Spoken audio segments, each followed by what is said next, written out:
Amoy, selamat pagi. Pagi. Banyak besar kedai, banyak barang. Wah. Saya mau minta kerja. Ada kerja kosong. Bos ada tak? Oh, sekejap. Saya cari bos.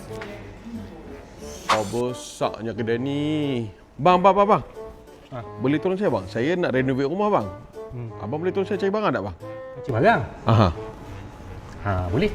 Jom. Mari saya tunjuk. Abang datang di tempat yang betul. Kami adalah Home Renovation Expo yang terbesar di negeri Pahang.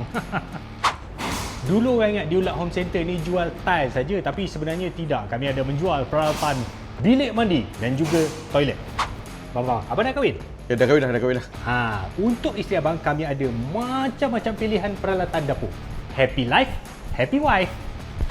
Yang kat sini, bahagian lantai. Abang nak tiles saiz apa? Daripada yang sekecil-kecil sampai ke besar-besar. Macam-macam. Hexagon pun ada. Kami ada 18, 100, 16,000, 17, 65,000 design. Cakap je nak yang macam mana. Ada yang murah tak, bang?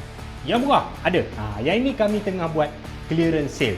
Sekaki harga dia RM1 je. So sekeping ni RM2 je lah. Murah tadi, mana lagi nak dapat? Bang, tapi wife saya cakap dekat KL lagi banyak pilihan tiles. Kat sini banyak pilihan. Kalau beli dekat KL nak kena fikir pasal transport. Pergi sana pun buang masa, buang duit petrol, tol, parking apa semua. Kat sini ready stock. Pilihan pun banyak. Jimat masa, jimat tenaga. Ke alasan je ni takut bini Tapi saya tak pandai nak design tile tu, bang. Senang je. Dekat sini memang kita dah susun macam-macam sampel boleh tengok. Tapi kalau nak buat yang custom, don't worry. Kita punya designer boleh bantu. Tahu tak, rumah Datuk Ali Sukri tu, rumah Datuk Vida tu, rumah Datuk Shahrukh tu, bukan kita orang buat. Bang. Saya rasa satu rumah saya beli barang kat sini, bang. Tapi kalau saya beli banyak, takkan tak ada harga special ataupun manis-manis, bang?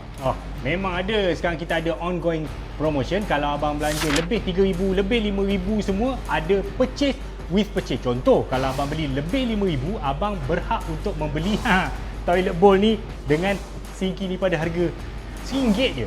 Mana nak dapat? KL dapat? Bang, saya rasa on lah, bang. Tapi saya kena ajak bini lah. Bini saya weekend mau cuti, bang. Tak ada masalah. Kita buka setiap hari daripada 9 pagi sampai 5.30 petang. Sekarang ada promotion Expo Kongsi Raya daripada 8 hari bulan Januari sehingga 1 Februari. Benda lah sikit-sikit tanya bini. Kelakar lah. Okey bang, jangan lupa weekend ni cari saya, Hakiong Serigala. Jumpa bang. Boy, you ke yang mau minta kerja itu security dekat sini punya company? Betul. Okey, jom masuk ikut saya.